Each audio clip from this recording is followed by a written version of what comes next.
Hi guys, it's Brandon back with another video. LeBron James. So today, or actually, sorry, 3 weeks ago, I saw the movie 8th Grade, and I really liked it. I thought it was a really good movie. So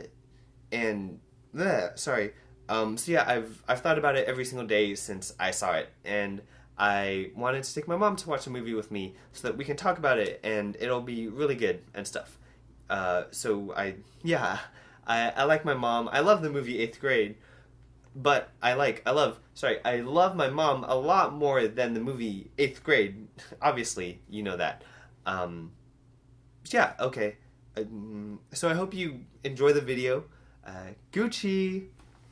Don't hold back, I wanna break free. Got it singing through your body, and I'm carried by the sound. We just got back from the movie 8th Grade. Mom, what'd you think? It really showed some of the difficulties of being a middle school student in this era. It seems like even harder than it was when I was an 8th grader. I could relate to the uncomfortableness. Oh, what's to make you feel comfortable? I think that's the same regardless of what generation it is. Did a lot of the stuff in the movie seem foreign to you? Things like... It's gonna be lit. Okay, no, your sister says lit. Yes, I know this. Oh my gosh. Okay. I'm not that bad. When I was in middle school, I felt like I was the only one who didn't have Facebook or didn't have a cell phone.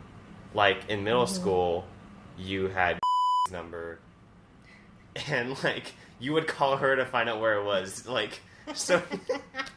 Like you Because I think we're relational people and we want people to communicate more face to face, to have time at home for family and communication. We knew that a phone would cause people to communicate less verbally, less face to face. But in this movie, like, you saw how, like, her self-esteem was ruined by comparing herself to, like, other people on social media. I think it makes us much more self-aware, and that probably leads to a lot of anxiety, because, like, no one's really narcissistic on the internet. We're all just, like, trying to fit in, I think. In our generation, that wasn't even possible.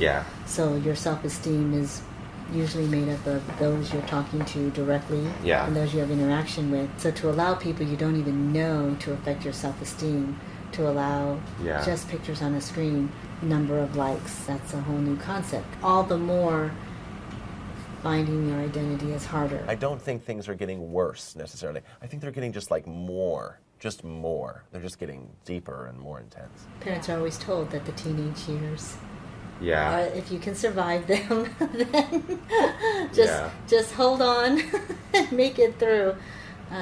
Because I think, your desire is to become more independent. How does a parent slowly let go of that? When I was in 8th grade, I had, like, my long hair. Did you know that stressed your parents out? No. You did not think... Wait, I knew that a lot of other parents would ask you why I had long hair and why you allowed me to have long hair. It was Justin Bieber year. You do realize. No, but I had it before Justin Bieber. You had hair before Justin Bieber? I'm pretty sure I had long hair before. I'm gonna go look up when Baby was popular. You compare yourself to all these guys.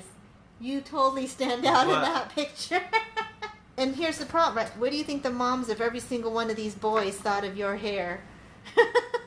That's true. All it takes is a relative to question your hair or your tattoos. And then we take that as, then you're not a good parent. But why are we judging our standard based on what someone else says? So that is our sin. That is my sin that I knew I had many years ago. That one of my worst idols was having obedient children. This film offers up that there's so much going on in a child's life, and because they can't communicate that with you, and at this age they usually don't want to, a parent can take a lot of things personally without knowing. A parent will always assume they're upset with me, they're mad at me, what did I do wrong? Did you feel you had to portray something that wasn't there? Did you feel that there was an expectation to comfort us? Like, so all the did you time. feel you needed to comfort us? Like, I started getting closer to you and Dad, like, in college years. But then during, like, middle and high school, you know, your parents love you, but then there's also kind of like the thing of, like, the parents are, like, the rules people who, like, put restrictions on you. If something bad did happen, I would probably have gone to a friend instead of, like, you and Dad. I would probably say the greatest motivator any parent, after love, is protection. Even though to a child it seems like restriction. I see the pit. I see you're walking in the forest, and I see the pit you're going to fall in, and you just want to get away. But I'm like, I see a pit ahead, and I'm just trying to pull you back from the pit.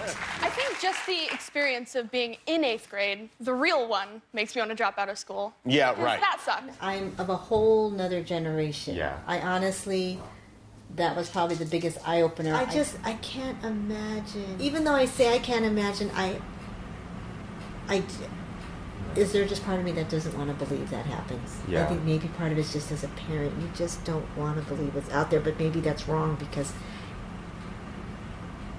it's out there, so you got to deal with it. You can't hide from it and avoid it. I think it's very accurate to at least my own school year. Truth is, like, 8th grade is R-rated because 8th grade is R-rated. It didn't feel like our responsibility to try to portray a reality we felt was appropriate for kids, but rather portray the reality that the kids are actually living in. I mean, I can promise parents this movie is not exposing kids to anything they're not very, very aware of. One thing that this movie showed was no matter how hard you think your life is, sure, we're always looking at the people who we think their lives are better, like the Kennedys.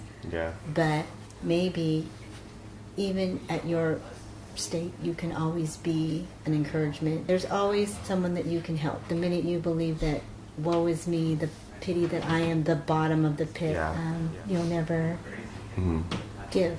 Watching the movie was just helping me know that the things I went through it wasn't like a singular experience. You talk with friends and you're like, oh, I go through something like that too. But I think the movie actually showing that in a film and showing the experience made me feel those feelings again. And I was like, wow, Bo Burnham understands what it was like for me to feel shy, or for me to feel like I can't say things around people, in like this thing where I like want to talk to people but I can't because like I don't know what to say.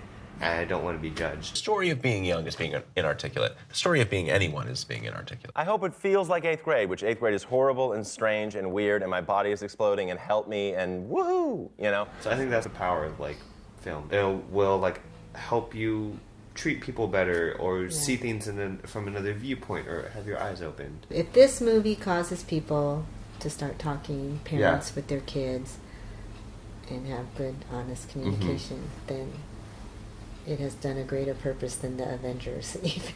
Yeah. Oh, wait, we should just end the video. You gotta do it. Gucci. Three. Gucci. No, we gotta do it together. Got Okay. it. Gucci. Gucci.